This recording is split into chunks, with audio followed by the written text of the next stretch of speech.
Chapter 31. From a night of more sleep than she had expected, Marianne awoke the next morning to the same consciousness of misery in which she had closed her eyes. Eleanor encouraged her as much as possible to talk of what she felt, and before breakfast was ready, they had gone through the subject again and again, and with the same steady conviction and affectionate counsel on Eleanor's side, the same impetuous feelings and varying opinions on Marianne's, as before. Sometimes she could believe Willoughby to be as unfortunate and as innocent as herself, and at others, lost every consolation in the impossibility of acquitting him. At one moment she was absolutely indifferent to the observation of all the world, at another she would seclude herself from it forever, and at a third could resist it with energy. In one thing, however, she was uniform, when it came to the point, in avoiding, where it was possible, the presence of Mrs. Jennings, and in a determined silence when obliged to endure it. Her heart was hardened against the belief of Mrs. Jennings's entering into her sorrows with any compassion. "No, no, no, it cannot be," she cried, "she cannot feel. Her kindness is not sympathy, her good nature is not tenderness. All that she wants is gossip, and she only likes me now because I supply it." Eleanor had not needed this to be assured of the injustice to which her sister was often led in her opinion of others, by the irritable refinement of her own mind, and the too great importance placed by her on the delicacies of a strong sensibility, and the graces of a polished manner. Like half the rest of the world, if more than half there be that are clever and good, Marianne, with excellent abilities and an excellent disposition, was neither reasonable nor candid. She expected from other people the same opinions and feelings as her own, and she judged of their motives by the immediate effect of their actions on herself. Thus a circumstance occurred, while the sisters were together in their own room after breakfast, which sunk the heart of Mrs. Jennings still lower in her estimation, because, through her own weakness, it chanced to prove a source of fresh pain to herself, though Mrs. Jennings was governed in it by an impulse of the utmost goodwill. With a letter in her outstretched hand, and countenance gaily smiling, from the persuasion of bringing comfort, she entered their room, saying, "Now, my dear, I bring you something that I am sure will do you good." Marianne heard enough. In one moment her imagination placed before her a letter from Willoughby, full of tenderness and contrition, explanatory of all that had passed, satisfactory, convincing, and instantly followed by Willoughby himself, rushing eagerly into the room to enforce, at her feet, by the eloquence of his eyes, the assurances of his letter. The work of one moment was destroyed by the next. The handwriting of her mother, never till then unwelcome, was before her, and, in the acuteness of the disappointment which followed such an ecstasy of more than hope, she felt as if, till that instant, she had never suffered. The cruelty of Mrs. Jennings no language, within her reach in her moments of happiest eloquence, could have expressed, and now she could reproach her only by the tears which streamed from her eyes with passionate violence, a reproach, however, so entirely lost on its object, that after many expressions of pity, she withdrew, still referring her to the letter of comfort. But the letter, when she was calm enough to read it, brought little comfort. Willoughby filled every page. Her mother, still confident of their engagement, and relying as warmly as ever on his constancy, had only been roused by Eleanor's application, to entreat from Marianne greater openness towards them both, and this, with such tenderness towards her, such affection for Willoughby, and such a conviction of their future happiness in each other, that she wept with agony through the whole of it. All her impatience to be at home again now returned. Her mother was dearer to her than ever, dearer through the very excess of her mistaken confidence in Willoughby, and she was wildly urgent to be gone. Eleanor, unable herself to determine whether it were better for Marianne to be in London or at Barton, offered no counsel of her own except of patience till their mother's wishes could be known, and at length she obtained her sister's consent to wait for that knowledge. Mrs. Jennings left them earlier than usual, for she could not be easy till the Middletons and Palmers were able to grieve as much as herself, and positively refusing Eleanor's offered attendance, went out alone for the rest of the morning.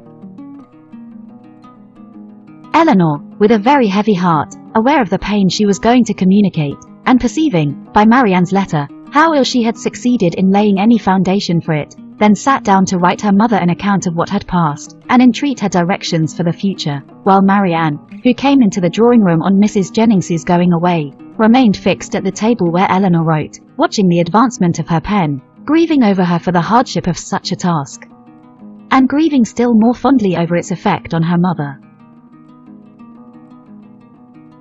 In this manner they had continued about a quarter of an hour, when Marianne, whose nerves could not then bear any sudden noise, was startled by a rap at the door.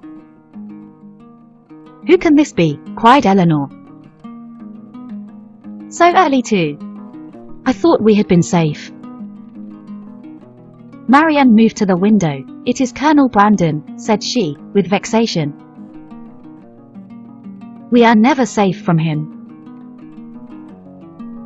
He will not come in, as Mrs. Jennings is from home. I will not trust to that," retreating to her own room. A man who has nothing to do with his own time has no conscience in his intrusion on that of others. The event proved her conjecture right, though it was founded on injustice and error, for Colonel Brandon did come in, and Eleanor, who was convinced that solicitude for Marianne brought him thither, and who saw that solicitude in his disturbed and melancholy look, and in his anxious though brief inquiry after her, could not forgive her sister for esteeming him so lightly. "I met Mrs. Jennings in Bond Street," said he, after the first salutation, "and she encouraged me to come on, and I was the more easily encouraged, because I thought it probable that I might find you alone, which I was very desirous of doing. My object, my wish, my sole wish in desiring it, I believe it is to be a means of giving comfort. No, I must not say comfort, not present comfort, but conviction, lasting conviction to your sister's mind. My regard for her, for yourself, for your mother, will you allow me to prove it, by relating some circumstances which nothing but a very sincere regard, nothing but an earnest desire of being useful, I think I am justified, though where so many hours have been spent in convincing myself that I am right, is there not some reason to fear I may be wrong?" He stopped. "I understand you," said Eleanor. "You have something to tell me of Mr. Willoughby, that will open his character farther. Your telling it will be the greatest act of friendship that can be shown Marianne.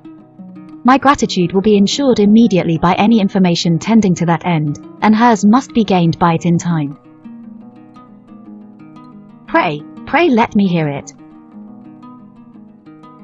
"You shall, and, to be brief, when I quitted Barton last October, but this will give you no idea, I must go farther back. You will find me a very awkward narrator, Miss Dashwood, I hardly know where to begin. A short account of myself, I believe, will be necessary, and it shall be a short one. On such a subject, sighing heavily, can I have little temptation to be diffuse." He stopped a moment for recollection, and then, with another sigh, went on. "You have probably entirely forgotten a conversation. It is not to be supposed that it could make any impression on you, a conversation between us one evening at Barton Park. It was the evening of a dance, in which I alluded to a lady I had once known, as resembling, in some measure, your sister Marianne." "Indeed," answered Eleanor, "I have not forgotten it." He looked pleased by this remembrance, and added, "If I am not deceived by the uncertainty, the partiality of tender recollection, there is a very strong resemblance between them, as well in mind as person. The same warmth of heart, the same eagerness of fancy and spirits. This lady was one of my nearest relations, an orphan from her infancy, and under the guardianship of my father. Our ages were nearly the same, and from our earliest years we were playfellows and friends.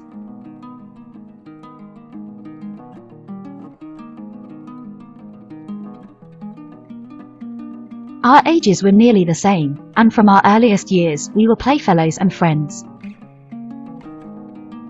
I cannot remember the time when I did not love Eliza, and my affection for her, as we grew up, was such, as perhaps, judging from my present forlorn and cheerless gravity, you might think me incapable of having ever felt. Hers, for me, was, I believe, fervent as the attachment of your sister to Mr. Willoughby, and it was, though from a different cause, no less unfortunate. At 17 she was lost to me forever. She was married against her inclination to my brother. Her fortune was large, and our family estate much encumbered. And this, I fear, is all that can be said for the conduct of one who was at once her uncle and guardian. My brother did not deserve her, he did not even love her. I had hoped that her regard for me would support her under any difficulty, and for some time it did, but at last the misery of her situation, for she experienced great unkindness, overcame all her resolution, and though she had promised me that nothing, but how blindly I relate. I have never told you how this was brought on. We were within a few hours of eloping together for Scotland. The treachery, or the folly, of my cousin's maid betrayed us. I was banished to the house of a relation far distant, and she was allowed no liberty, no society, no amusement, till my father's point was gained. I had depended on her fortitude too far, and the blow was a severe one, but had her marriage been happy, so young as I then was, a few months must have reconciled me to it, or at least I should not have now to lament it. This, however, was not the case. My brother had no regard for her, his pleasures were not what they ought to have been, and from the first he treated her unkindly. The consequence of this, upon a mind so young, so lively, so inexperienced as Mrs. Brandon's, was but too natural.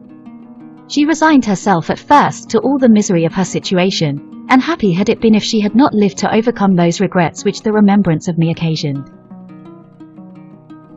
But can we wonder that, with such a husband to provoke inconstancy, and without a friend to advise or restrain her, for my father lived only a few months after their marriage, and I was with my regiment in the East Indies, she should fall?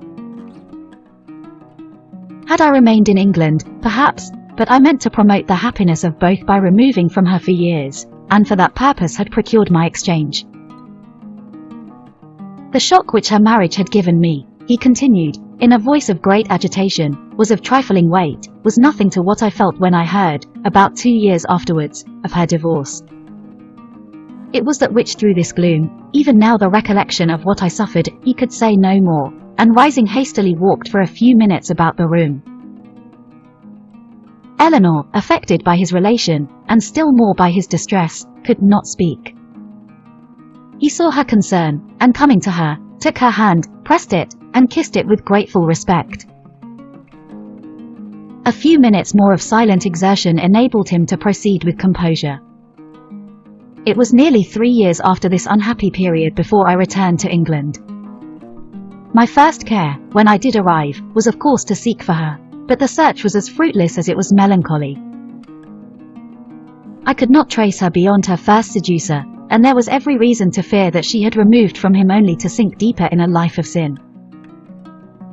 Her legal allowance was not adequate to her fortune, nor sufficient for her comfortable maintenance, and I learnt from my brother that the power of receiving it had been made over some months before to another person. He imagined, and calmly could he imagine it, that her extravagance, and consequent distress, had obliged her to dispose of it for some immediate relief. At last, however, and after I had been 6 months in England, I did find her. Regard for a former servant of my own, who had since fallen into misfortune, carried me to visit him in a sponging house, where he was confined for debt, and there, the same house, under a similar confinement, was my unfortunate sister. So altered, so faded, worn down by acute suffering of every kind. Hardly could I believe the melancholy and sickly figure before me to be the remains of the lovely, blooming, healthful girl on whom I had once doted. What I endured in so beholding her, but I have no right to wound your feelings by attempting to describe it. I have pained you too much already. That she was, to all appearance, in the last stage of a consumption, was, yes, in such a situation it was my greatest comfort. Life could do nothing for her, beyond giving time for a better preparation for death, and that was given. I saw her placed in comfortable lodgings, and under proper attendance. I visited her every day during the rest of her short life. I was with her in her last moments. Again he stopped to recover himself, and Eleanor spoke her feelings in an exclamation of tender concern at the fate of his unfortunate friend. "Your sister, I hope, cannot be offended," said he, "by the resemblance I have fancied between her and my poor disgraced relation. Their fates, their fortunes, cannot be the same, and had the natural sweet disposition of the one been guarded by a firmer mind, or a happier marriage, she might have been all that you will live to see the other be. But to what does all this lead? I seem to have been distressing you for nothing. Ah, Miss Dashwood, a subject such as this, untouched for 14 years, it is dangerous to handle it at all. I will be more collected, more concise. She left to my care her only child, a little girl, the offspring of her first guilty connection, who was then about 3 years old. She loved the child, and had always kept it with her. It was a valued, a precious trust to me, and gladly would I have discharged it in the strictest sense, by watching over her education myself, had the nature of our situations allowed it, but I had no family, no home, and my little Eliza was therefore placed at school. I saw her there whenever I could, and after the death of my brother, which happened about 5 years ago, and which left to me the possession of the family property, she visited me at Delaford. I called her a distant relation, but I am well aware that I have in general been suspected of a much nearer connection with her. It is now 3 years ago, she had just reached her 14th year, that I removed her from school, to place her under the care of a very respectable woman, residing in Dorsetshire, who had the charge of 4 or 5 other girls of about the same time of life, and for 2 years I had every reason to be pleased with her situation. But last February, almost a 12-month back, she suddenly disappeared. I had allowed her, imprudently, as it has since turned out, at her earnest desire, to go to Bath with one of her young friends, who was attending her father there for his health. I knew him to be a very good sort of man, and I thought well of his daughter, better than she deserved, for, with a most obstinate and ill-judged secrecy, she would tell nothing, would give no clue, though she certainly knew all. He, her father, a well-meaning, but not a quick-sighted man, could really, I believe, give no information, for he had been generally confined to the house, while the girls were ranging over the town and making what acquaintance they chose, and he tried to convince me, as thoroughly as he was convinced himself, of his daughter's being entirely unconcerned in the business. In short, I could learn nothing but that she was gone. All the rest, for 8 long months, was left to conjecture. What I thought, what I feared, may be imagined, and what I suffered too. Good heavens, cried Eleanor, could it be, could Willoughby, the first news that reached me of her, he continued, came in a letter from herself, last October. It was forwarded to me from Delaford, and I received it on the very morning of our intended party to Whitwell, and this was the reason of my leaving Barton so suddenly, which I am sure must at the time have appeared strange to everybody, and which I believe gave offence to some. Little did Mr. Willoughby imagine, I suppose, when his looks censured me for incivility in breaking up the party, that I was called away to the relief of one whom he had made poor and miserable, but had he known it, what would it have availed? Would he have been less gay or less happy in the smiles of your sister? No, he had already done that, which no man who can feel for another would do. He had left the girl whose youth and innocence he had seduced, in a situation of the utmost distress, with no creditable home, no help, no friends, ignorant of his address. He had left her, promising to return. He neither returned, nor wrote, nor relieved her. "This is beyond everything," exclaimed Eleanor. "His character is now before you, expensive, dissipated, and worse than both. Knowing all this, as I have now known it many weeks, guess what I must have felt on seeing your sister as fond of him as ever, and on being assured that she was to marry him. Guess what I must have felt for all your sakes. When I came to you last week and found you alone, I came determined to know the truth, though irresolute what to do when it was known. My behavior must have seemed strange to you then, but now you will comprehend it. To suffer you all to be so deceived, to see your sister, but what could I do? I had no hope of interfering with success, and sometimes I thought your sister's influence might yet reclaim him. But now, after such dishonorable usage, who can tell what were his designs on her? Whatever they may have been, however, she may now, and hereafter doubtless will turn with gratitude towards her own condition, when she compares it with that of my poor Eliza, when she considers the wretched and hopeless situation of this poor girl, and pictures her to herself, with an affection for him so strong, still as strong as her own, and with a mind tormented by self-reproach, which must attend her through life. Surely this comparison must have its use with her. She will feel her own sufferings to be nothing. They proceed from no misconduct, and can bring no disgrace. On the contrary, every friend must be made still more her friend by them. Concern for her unhappiness, and respect for her fortitude under it, must strengthen every attachment. Use your own discretion, however, in communicating to her what I have told you. You must know best what will be its effect, but had I not seriously, and from my heart believed it might be of service, might lessen her regrets, I would not have suffered myself to trouble you with this account of my family affections, with a recital which may seem to have been intended to raise myself at the expense of others. Eleanor's thanks followed this speech with grateful earnestness, attended too with the assurance of her expecting material advantage to Marianne, from the communication of what had passed. "I have been more pained," said she, "by her endeavours to acquit him than by all the rest, for it irritates her mind more than the most perfect conviction of his unworthiness can do. Now, though at first she will suffer much, I am sure she will soon become easier. Have you," she continued, after a short silence, "ever seen Mr. Willoughby since you left him at Barton?" "Yes," he replied gravely, "once I have." One meeting was unavoidable. Eleanor, startled by his manner, looked at him anxiously, saying, "What? Have you met him too? I could meet him no other way." Eliza had confessed to me, though most reluctantly, the name of her lover, and when he returned to town, which was within a fortnight after myself, we met by appointment, he to defend, I to punish his conduct. We returned unwounded, and the meeting, therefore, never got abroad. Eleanor sighed over the fancied necessity of this, but to a man and a soldier she presumed not to censure it. "Such," said Colonel Brandon, after a pause, "has been the unhappy resemblance between the fate of mother and daughter. And so imperfectly have I discharged my trust. Is she still in town?"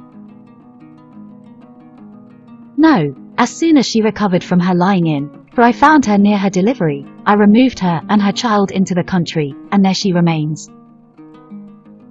Recollecting, soon afterwards, that he was probably dividing Eleanor from her sister, he put an end to his visit, receiving from her again the same grateful acknowledgments, and leaving her full of compassion and esteem for him.